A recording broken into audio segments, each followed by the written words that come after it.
Jemaat yang dikasihi Tuhan kita Yesus Kristus, Shalom dan selamat pagi buat kita semua. Sebelum kita melakukan aktivitas kita hari ini, marilah kita terlebih dahulu mendengar firman kehidupan di pagi hari ini, Selasa 22 Februari 2022, yang tertulis dalam Markus 5 ayat 19.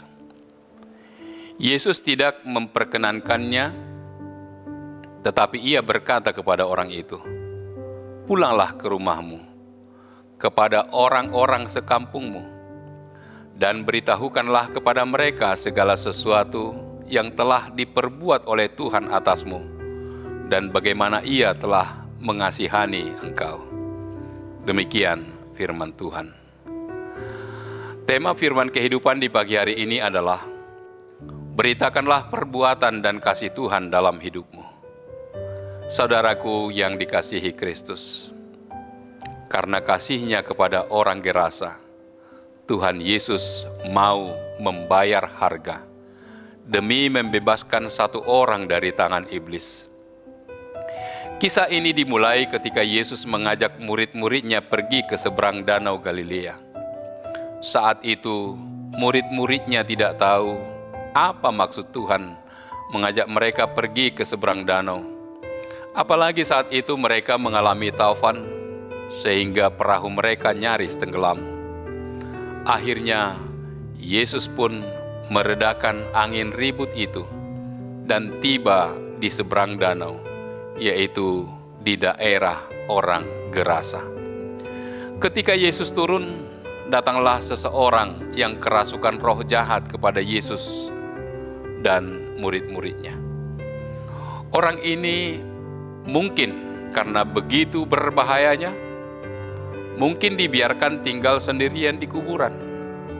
Karena tidak ada orang lain yang mampu mengikat orang yang kerasukan itu.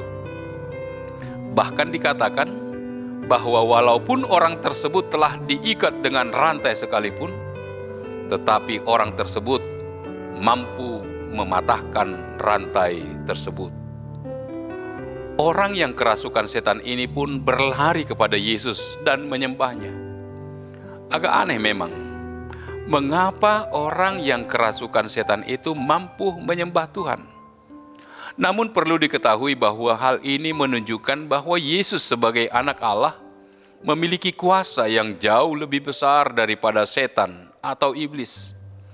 Meskipun jumlah iblis itu banyak sekali, kuasa itu pula lah yang diberikan Tuhan kepada murid-muridnya, termasuk kita yang hidup di masa sekarang ini.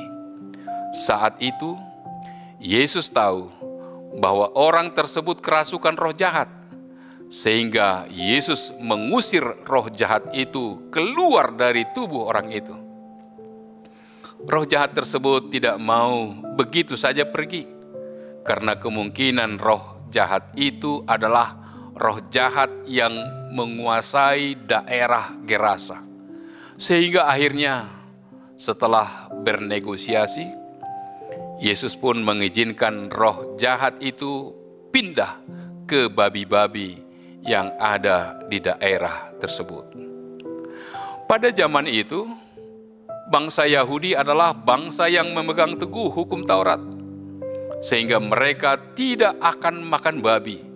Walaupun bangsa Romawi yang menjajah tanah Yudea tidak menganggap babi sebagai sesuatu yang haram.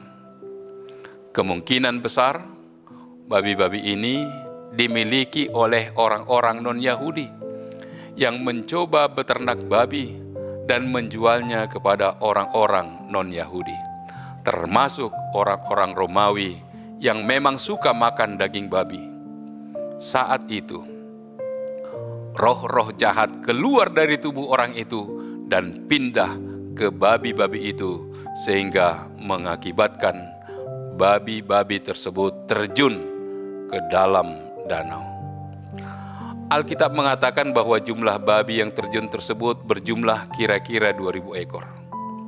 Dan jika kita asumsikan satu roh jahat masuk ke satu babi, maka ada sekitar 2.000 roh jahat yang sebelumnya ada di tubuh orang tersebut.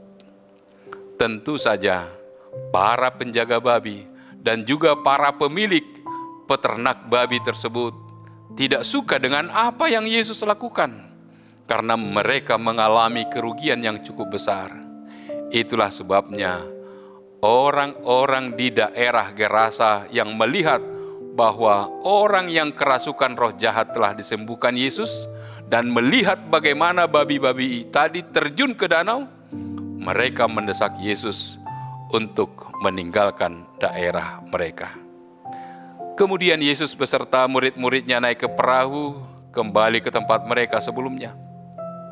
Dan orang yang tadinya kerasukan roh jahat itu, walaupun meminta agar dirinya dapat mengikut Yesus, namun Yesus memiliki maksud lain, yaitu menceritakan apa yang ia alami kepada orang-orang di daerahnya. Tuhan ingin agar orang tersebut memberitahukan kepada orang lain segala sesuatu yang telah diperbuat oleh Tuhan atas dirinya, dan bagaimana Tuhan telah mengasihani dirinya. Tuhan ingin agar orang tersebut menyampaikan kabar baik tersebut kepada orang lain, dan akhirnya orang tersebut pun mau melakukannya. Yesus menyeberang danau Galilea, melewati angin ribut dan taufan, dan tiba di daerah Gerasa hanya untuk melepaskan orang yang kerasukan roh jahat tersebut, kemudian pulang kembali ke daerah asalnya. Itu berarti bahwa Tuhan Yesus sangat peduli akan keselamatan jiwa seseorang, dan akan sangat bersuka cita jika ada satu jiwa yang diselamatkan.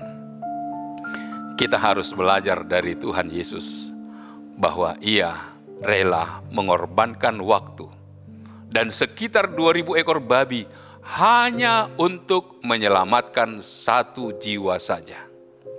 Begitu berharganya satu jiwa dalam pandangan Tuhan Yesus. Sikap yang seperti itu harus kita miliki. Keselamatan tidak ternilai harganya. Kita yang sudah diselamatkan wajib menjaga keselamatan itu dan tidak menukarnya dengan harga yang murah. Selamat beraktivitas, tetap andalkan kuasa dan kekuatan Allah dalam melakukan aktivitas hari ini. Tuhan memberkati firman-Nya. Amin. Marilah kita berdoa. Allah Bapa di surga, terima kasih Tuhan atas tuntunan kasih-Mu melalui firman-Mu.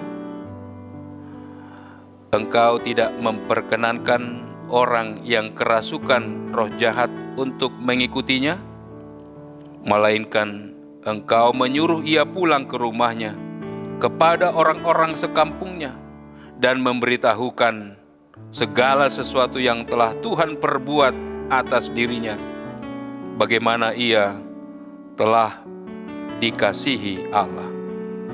Panggilan untuk setiap orang yang percaya, yang telah merasakan kasih Tuhan, itu harus terjadi dalam diri orang yang percaya, agar banyak jiwa-jiwa yang diselamatkan.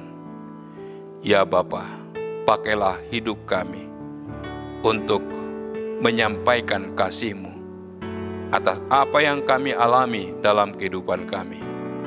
Di dalam aktivitas kami satu hari ini, ajar kami untuk memenangkan jiwa-jiwa, sebab mereka berharga di hadapan Tuhan. Terima kasih Tuhan. Sempurnakan doa kami di dalam Yesus Kristus, Tuhan dan Juru Selamat kami. Kasih karunia dari Tuhan kita Yesus Kristus, kasih setia dari Allah Bapa, serta persekutuan dengan Roh Kudus, kiranya menyertai kamu sekarang kekal sampai selama-lamanya. Amin.